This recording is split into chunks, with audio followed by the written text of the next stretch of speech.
So today we'll be reviewing House of X number 5 and Powers of 10 number 5. First off, House of X. We have Apocalypse up front and center. He's been quoted a lot throughout the series so far, and the vibe I'm getting from this cover, it seems to be early morning, it seems to be around dawn, almost like a new dawn, perhaps the dawn of, I don't know. First up, we have a quote from Professor X, nothing too menacing or secretive or hidden on this front cover. Bam! And we're back to doing intros before the title page. So we're just going to flip a little bit. Here we have the island of Krakoa. There's a guy laying eggs. And now we have people coming back through cloning zombie technology. And then we have the title page. The only thing we have for our side title is the word society. And then for our smaller title, we have the House of Xavier, and here they come. I just realized House of X stands for House of Xavier. So does that mean the X-Men are Xavier men?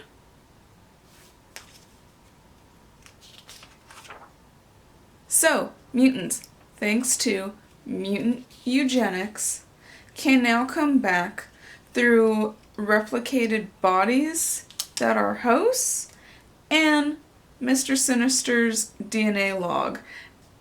Now you might think that these symbols or letters are something cool.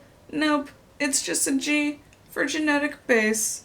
It's just an H for host and an M for mind. We finally get an answer as to what humans are willing to work with the mutants.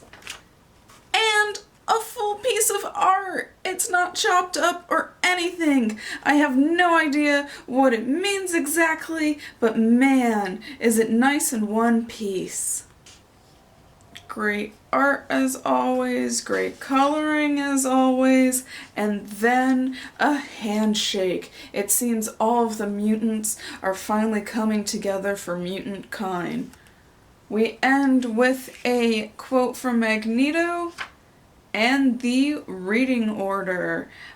This one was in red, and honestly so far all of the ones that have been in red have been my favorite. The last one was House of X number 2, and that was the one about Miora and all of her resurrection powers, and we haven't really seen her since, and I haven't fully quite understood the connection between this one and that one and what the red really signifies on the reading order, but I'm going to look back through between the two and see if there's any similarities.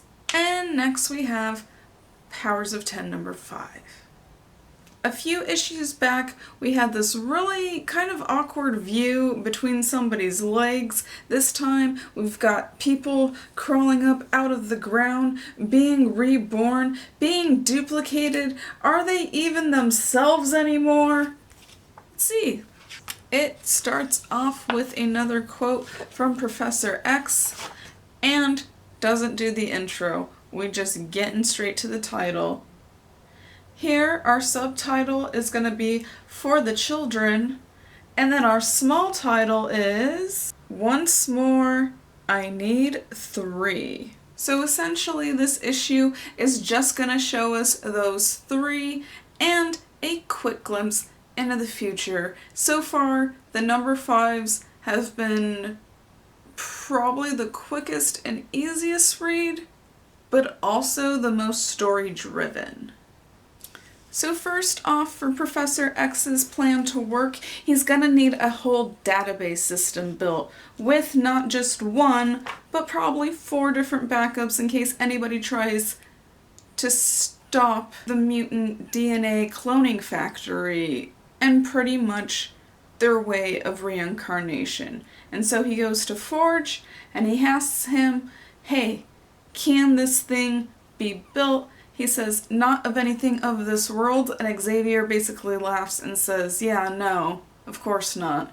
I'm already ahead of you, bro. Up next, Xavier and Magneto go to find Emma Frost and offer her a seat in their government. And they finally reference the flowers! Which we'll check on ours in a second. She agrees. They take her to the island that they're working on. And the rest of the council for the island starts getting put in order. Last but not least, Xavier's last and final person that he's trying to collect is Namor. And immediately he rejects Xavier and pretty much just says, "You're not even close to being as cool as I am. You better just get out of here, bro." And then a glimpse into the future.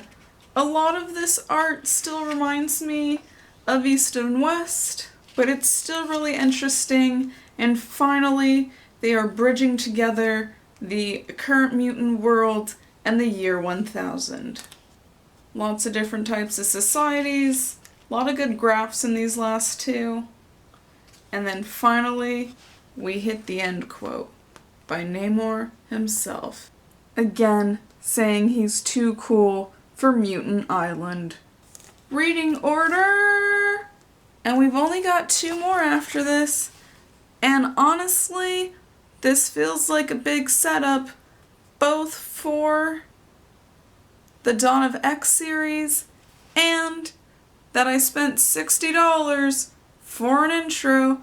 I don't know. I really like the series. I really like the logs and feel like the logs could be their own little book or notebook or like data thing on the side.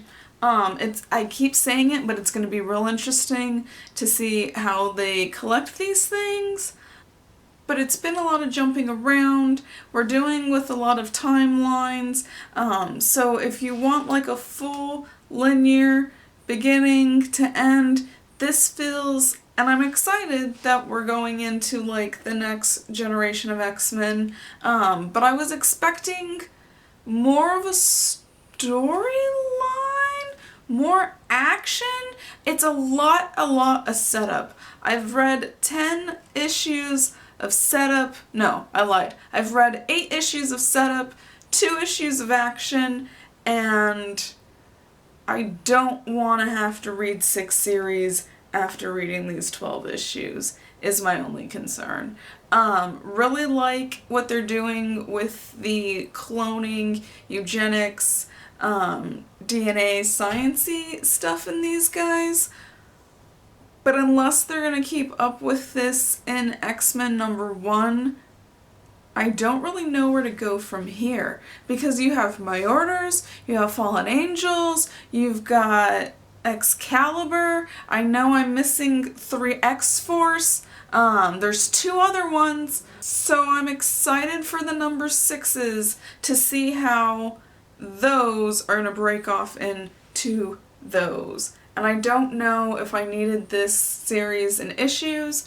At this point, I'm feeling like one big book would have done really well. But you know what? It wasn't even about these issues. It wasn't even for the stories. I legitimately just wanted to see if those seats would work. So, last week was looking a little rough.